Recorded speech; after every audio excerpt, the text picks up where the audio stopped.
Hello dear students, class 8 lesson 11 विशेषण।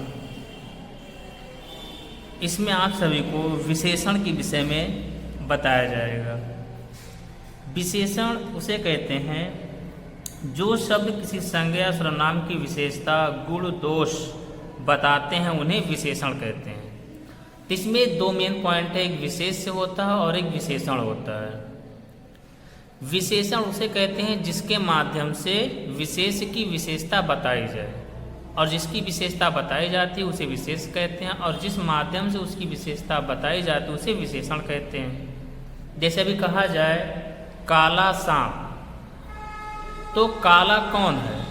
सांप काला है, तो सांप क्या हो जाएगा? विशेष हो जाएगा।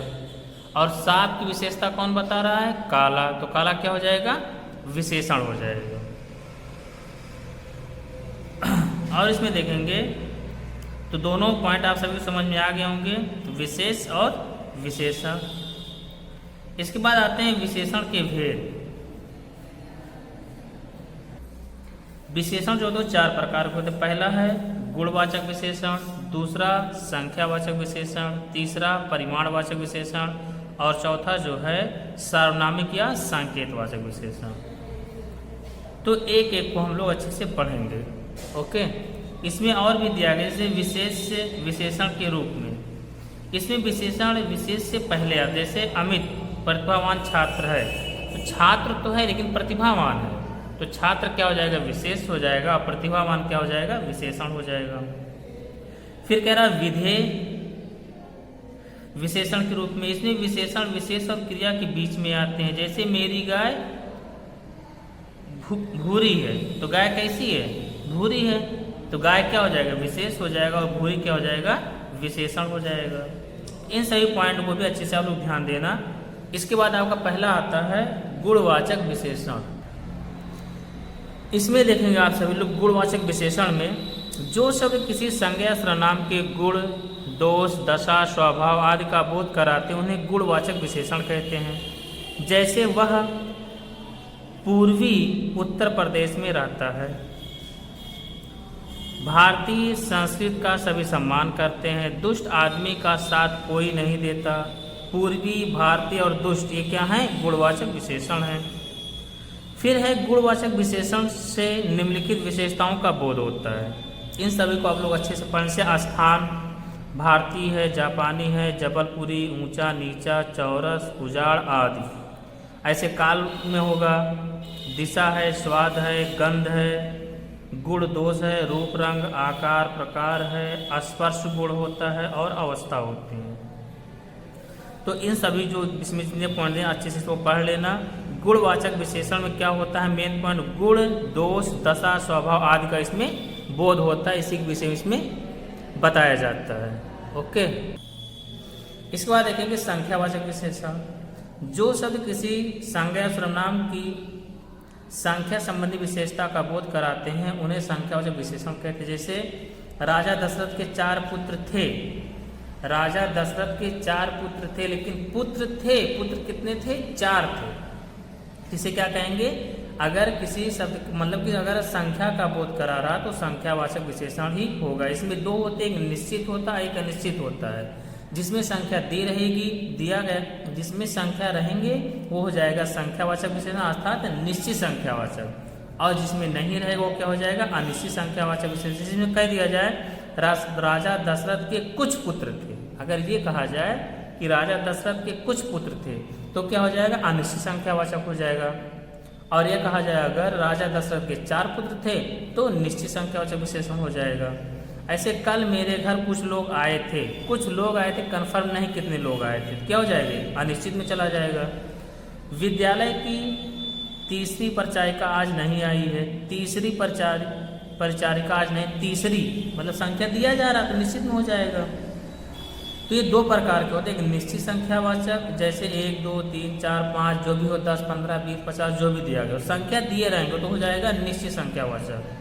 जैसे अंक बोध दिया रहेगा 1 4 1 8 4 5 55 जो भी दिया रहे, क्रम बोधक पहला, दूसरा, चौथा, 8वां, 10वां, 15वां, 20वां, 50वां कोई भी दे सकता है। प्रत्येक बोधक, प्रत्येक, हर माह, एक दिन, दो, आध कोई भी दे सकता है। आवृत्ति बोधक, ऐसे आवृत्ति में रहेगा दुगुना, चौगुना, पंचगुना, 10 गुना, 50 गुना, 100 गुना, 1000 गुना, कुछ भी दे सकता है। फिर समूह बोधक दे सकता है, दोनों, तीनों, 20, 25, 40, 100, हजारों, कोई भी दे सकता है। तो निश्चित वाचक जो संख्या बोधक होता है उसमें कोई ना कोई संख्या दी रहेगी, और जो अनिश्चित संख्या वाचक होता है इसमें कोई भी संख्या नहीं रहेंगे। ठीक है, इसमें देखेंगे जिससे निश्चित संख्या का बोध ना हो उसे अनिश्चित संख्यावाचक विशेषण कैसे। थोड़ी सी लड़कियां, कुछ लड़के, सब छात्राएं, सब कितने पता ही नहीं है। कम मूल्य, कई आदमी, बहुत संतरे, यहाँ कन्फर्म नहीं हो रहा है कितने हैं, तो इसे क्या कहेंगे, अनिश्चित संख्यावाचक विशेषण कहेंगे। इसके बाद देखेंगे परिमाणवाचक विशेषण। इसमें क्या होता है, परिमाण में जो नाप और तौल इसमें मेन होता है। जैसे किसी को, कोई गया किसी किराने की दुकान पे, तो उसे तेल लेना हो तो क्या कहेगा, 1 लीटर तेल दे दीजिए, या 5 लीटर दे दीजिए, या 100 ग्राम तेल दे दीजिए।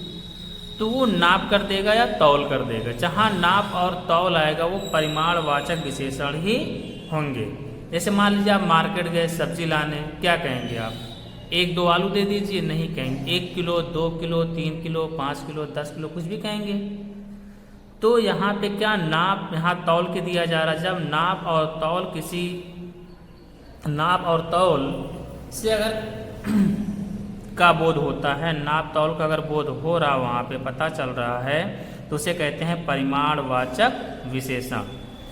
इसमें देखेंगे जिस शब्द से किसी संज्ञा सर्वनाम के परिमाण का बोध हो उसे परिमाणवाचक विशेषण कहते। जैसे 30 लीटर पेट्रोल, अब 30 लीटर, तो यहाँ नाप कर दिया जाएगा, गिन कर नहीं दिया जाएगा, एक एक बूंद गिना जाएगा, तो परिमाणवाचक हो गया।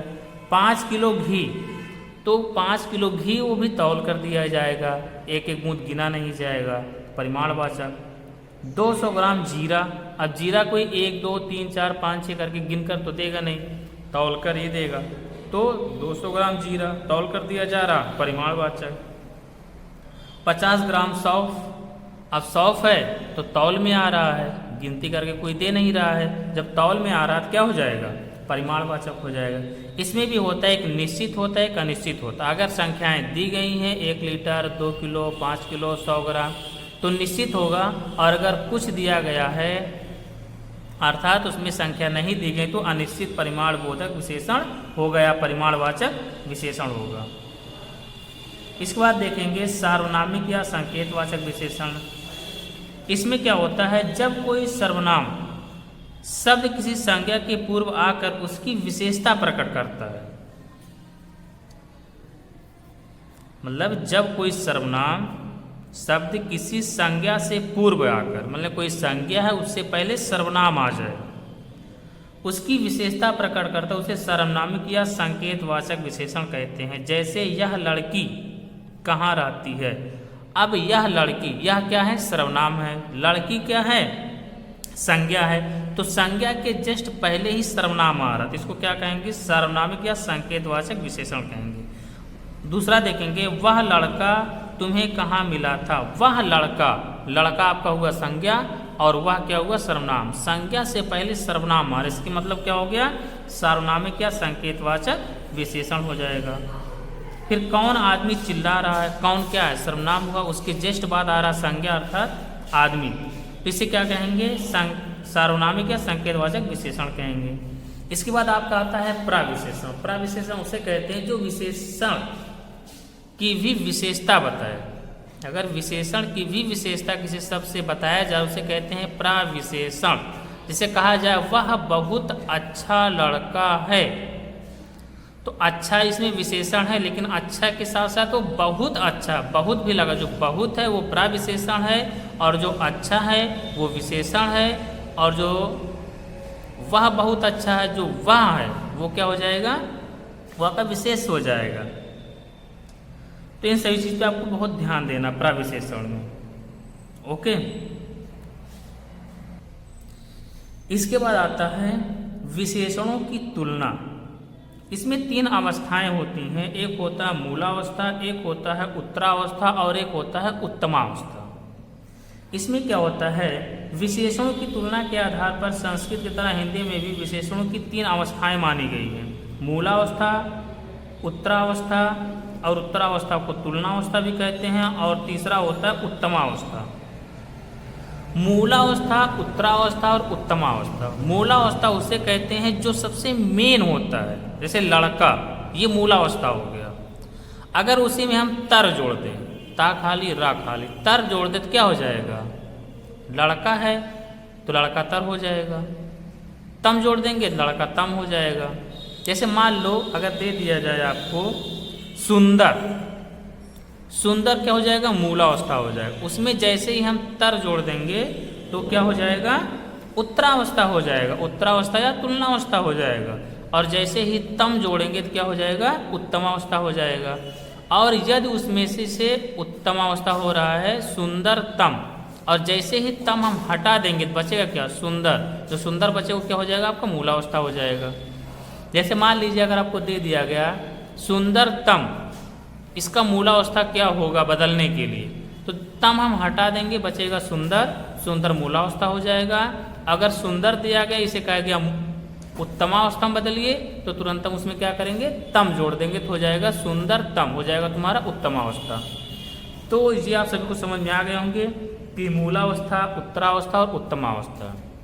मूलावस्था में अगर तर जोड़ेंगे तो उत्तरावस्था या तुलनावस्था हो जाएगा, जैसे ही तम जोड़ेंगे तो उत्तमावस्था, और तम और तर हटा देंगे तो क्या हो जाएगा, वो मूलावस्था में परिवर्तित हो जाएगा। ओके, बाकी सब जो दिए गए सबको आप पढ़ लेना अच्छे से। तो देखो दिया गया लघु मूलावस्था, जैसे ही तर इसमें जोड़ दे तो हो गया लघुतर उत्तरावस्था हो गया, तम जोड़ दिए तो हो गया लघुतम उत्तमावस्था। ऐसे सभी में हुआ है। अधिक है जैसे उत्तरावस्था बदलना हुआ, तर जोड़ दिए, अधिक है अधिकतर हो गया। उत्तमावस्था बदलना हुआ, तम जोड़ दिया, हो गया अधिकतम। अब यही तम हम हटा देंगे तो बचेगा क्या, अधिक बचेगा, अर्थात मूलावस्था में परिवर्तित हो जाएगा। तर जैसे हटाएंगे अधिक बचेगा, मूलावस्था हो जाएगा। तर तम हटा कर आप मूलावस्था बना सकते हैं, और मूलावस्था में अगर तर जोड़ेंगे तो उत्तरावस्था बन जाएगा, तम जोड़ेंगे तो उत्तमावस्था बन जाएगा। ओके, बाकी यहाँ जितने दिए गए इन सभी को आप लोग अच्छे से पढ़ लें। जैसे विशेषण के लिंग और वचन, विशेषण की दृष्टि से, विशेष की दृष्टि से विशेषण के 2 भेद होते हैं। जैसे का, वे विशेषण जिनका रूप विशेष के आधार पर बदलता है, जैसे अच्छा घोड़ा, अच्छी घोड़ी, अच्छे घोड़े, तो बदलते रहते हैं। इन सभी को आप लोग अच्छे से पढ़ लेना, एक बार पढ़ोगे समझ में आ जाएंगे सब, ठीक है। बाकी जितने भी दिए गए हैं आप सभी लोग अच्छे से पढ़ लीजिए। नेक्स्ट वीडियो में आपका जो एक्सरसाइज है कैसे फिलअप होगा आप सभी को बता दिया जाएगा। ओके, लेकिन फिर भी आप सभी लोग जितने क्वेश्चन आंसर दिए गए आप लोग उसको फिलअप करने का प्रयास कीजिएगा।